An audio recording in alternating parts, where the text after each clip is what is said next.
नमस्कार दोस्तों, concept plus academy के ई लर्निंग प्रोग्राम में आपका स्वागत है। दोस्तों, इस वीडियो में अपन बात करेंगे हाइड्रोकार्बन, उसमें भी संतृप्त और असंतृप्त हाइड्रोकार्बन। हाइड्रोकार्बन किसे कहेंगे? कार्बन और हाइड्रोजन से बने यौगिक क्या कहलाएंगे? हाइड्रोकार्बन। बिल्कुल जनरल सी बात है। और वैसे भी हाइड्रोकार्बन जिसमें हाइड्रोजन और कार्बन हो, तो कार्बन और हाइड्रोजन से बने यौगिक क्या कहलाएंगे? हाइड्रोकार्बन। हाइड्रोकार्बन दो प्रकार के होंगे, संतृप्त या सैचुरेटेड हाइड्रोकार्बन और असंतृप्त या अनसैचुरेटेड हाइड्रोकार्बन। सैचुरेटेड या संतृप्त हाइड्रोकार्बन का मतलब है अगर कार्बन कार्बन के बीच सिंगल बॉन्ड या एकल बंध है तो संतृप्त हाइड्रोकार्बन, और एक से ज़्यादा मतलब डबल या ट्रिपल बॉन्ड है तो असंतृप्त हाइड्रोकार्बन। दोस्तों, यहाँ पर याद रखने वाली बात यह है कि ये जो बॉन्ड है वो कार्बन कार्बन के बीच होना चाहिए। ऐसा नहीं है आपने कार्बन और नाइट्रोजन के बीच ट्रिपल बॉन्ड है तो उसको असंतृप्त हाइड्रोकार्बन मान लिया। नहीं, कार्बन कार्बन के बीच सिंगल बॉन्ड है संतृप्त, दो या तीन बॉन्ड है तो असंतृप्त या अनसैचुरेटेड हाइड्रोकार्बन। संतृप्त हाइड्रोकार्बन को एल्केन के नाम से, और असंतृप्त में दो प्रकार है, अगर डबल बॉन्ड है तो एल्कीन और ट्रिपल बॉन्ड हो तो एल्काइन। इस एल्केन का जो सामान्य फॉर्मूला है वो है CnH2n+2। एक और बढ़िया तरीका है याद रखने का, जितने कार्बन हैं हाइड्रोजन उसके दो गुने और उसमें दो जोड़ दो। जैसे आपको एक कार्बन वाला संतृप्त हाइड्रोकार्बन बनाना है तो N का मतलब है नंबर ऑफ कार्बन, तो कार्बन कितना है? एक।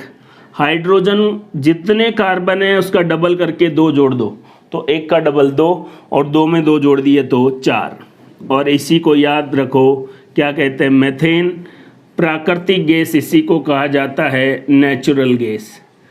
और जो CNG होती है उसका प्रमुख घटक मेथेन है, CNG कंप्रेस्ड नेचुरल गैस, और ये प्राकृतिक गैस कौन है? मेथेन।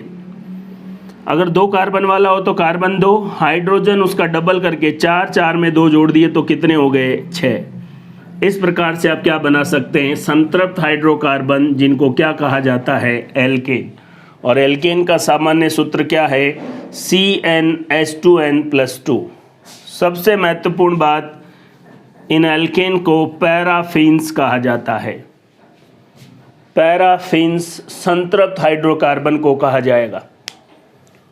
असंतृप्त हाइड्रोकार्बन, अनसैचुरेटेड हाइड्रोकार्बन में एल्कीन। एल्कीन का सामान्य सूत्र है CnH2n और एल्काइन का है CnH2n-2।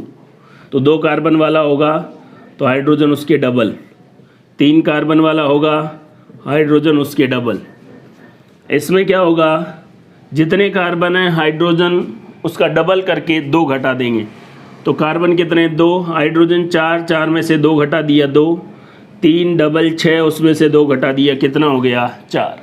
इस प्रकार से आप संतृप्त और असंतृप्त हाइड्रोकार्बन, उनके सामान्य सूत्र, और कहीं पर आपको ऑप्शन में दिया हुआ हो तो आप पहचान सकते हैं कि कौन संतृप्त है और कौन असंतृप्त है। जैसे आपको किसी ने ऐसे बोल दिया कि ये देखिए, ये देखिए और ये देखिए और उसके बाद ये देखिए, फिर आपसे बोला गया कि इन सभी में से आपको एल्काइन बताना है, तो ये देखो एल्केन, कार्बन हाइड्रोजन उसका डबल करके दो जोड़ दिए, जस्ट डबल एल्कीन, डबल करके दो जोड़ दिए एल्केन, और डबल करके डबल कितने हो गए? 3 के 6, 6 में से दो घट गए तो 4। इसका मतलब एल्काइन कौन सा हो गया? तो आप यूँ याद रखें CnH2n+2। कई बार मिस्टेक हो जाती है, पहले इनको जोड़ दिए ऐसा कुछ हो गया, तो आप सिंपल याद रखें जितने कार्बन है हाइड्रोजन उसका डबल करके फिर उसमें दो जोड़ दें तो एल्केन, जस्ट डबल हाइड्रोजन है तो एल्कीन, और डबल में से दो घटा दें तो क्या हो जाएगा? एल्काइन। आपके पास संतृप्त और असंतृप्त हाइड्रोकार्बन हैं। आप उनको पहचानेंगे कैसे? इस संतृप्त और असंतृप्तता की जांच के लिए ब्रोमीन जल द्वारा एक टेस्ट किया जाता है। दोस्तों, पहली और इम्पोर्टेंट बात मैं आपको बता देता हूँ। वनस्पति तेल, वेजिटेबल ऑयल, अगर उसको वनस्पति घी में कन्वर्ट करना है तो हाइड्रोजन से रिएक्शन करवानी पड़ेगी। उत्प्रेरक या कैटलिस्ट कौन होगा? निकेल। बहुत बार पूछा गया है। वनस्पति तेल से वनस्पति घी बनाने की विधि का क्या नाम है? हाइड्रोजनीकरण। नाम से पता लग रहा है हाइड्रोजन ऐड करना। और इसके लिए उत्प्रेरक कौन होगा? निकेल। वनस्पति तेल असंतृप्त हाइड्रोकार्बन है और घी जैसे ही ये हाइड्रोजन इससे जुड़ेगी वो संतृप्त हो जाता है। मतलब हाइड्रोजनीकरण अभिक्रिया असंतृप्त हाइड्रोकार्बन को संतृप्त हाइड्रोकार्बन में बदल देती है। आपसे कोई पूछे कि असंतृप्त हाइड्रोकार्बन को संतृप्त हाइड्रोकार्बन में बदलना है तो सिंपल सी बात है, हाइड्रोजन ऐड कर दें। और उत्प्रेरक कौन होगा? निकेल। अब आपके पास असंतृप्त हाइड्रोकार्बन है, संतृप्त हाइड्रोकार्बन है, दोनों परख नली में है। दोनों को कैसे पता करें कि एक परख नली में संतृप्त हाइड्रोकार्बन है और दूसरी में संतृप्त है? इसके लिए एक टेस्ट है और इसमें इस्तेमाल की जाती है ब्रोमीन। सबसे पहले तो मैं आपको ये बात बता दूं, जितनी भी नॉन मेटल है, अधातु है, उनमें से ब्रोमीन एकमात्र ऐसी अधातु है जो द्रव अवस्था में पाई जाती है। ब्रोमीन एकमात्र ऐसी अधातु है जो द्रव अवस्था में पाई जाती है। इसलिए इसको किस नाम से जाना जाता है? Bromine water. ब्रोमीन जल का जो रंग होता है वो लाल भूरा होता है, रेडिश ब्राउन होता है। कई जगह इसको ऑरेंज भी लिखा गया है। तो ब्रोमीन वाटर जो है वो रेडिश ब्राउन कलर का होगा।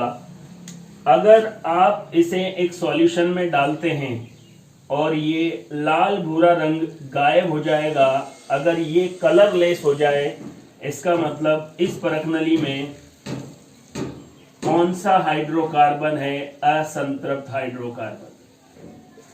और एक परख नली में आपने ब्रोमीन जल डाला और उसके कलर में कोई चेंज नहीं हुआ, इसका मतलब इस परख नली में कौन सा हाइड्रोकार्बन है? संतृप्त हाइड्रोकार्बन। बड़ी आसान सी बात है। ब्रोमीन जल अगर रंगहीन या कलरलेस हो जाए तो वो होगा असंतृप्त हाइड्रोकार्बन। और उसके कलर में कोई चेंज नहीं हो, लाल भूरा का लाल भूरा ही रहे, तो फिर वो क्या होगा? संतृप्त हाइड्रोकार्बन। जैसे फॉर एग्जांपल के लिए इसमें क्या होगा? एल्कीन और इसमें क्या होगा? एल्केन। तो संतृप्त और असंतृप्त हाइड्रोकार्बन क्या होते हैं? हम कैसे पता कर सकते हैं कि संतृप्त हाइड्रोकार्बन है, असंतृप्त हाइड्रोकार्बन है? जनरली असंतृप्त हाइड्रोकार्बन को संतृप्त में बदलने के लिए किस रिएक्शन का यूज होगा और कौन उत्प्रेरक होगा, ये इस वीडियो में मैंने आपको हाइड्रोकार्बन संतृप्त, असंतृप्त और असंतृप्तता की जांच के बारे में अच्छे से बताया है। वीडियो को बड़े ध्यान से देखें। धन्यवाद।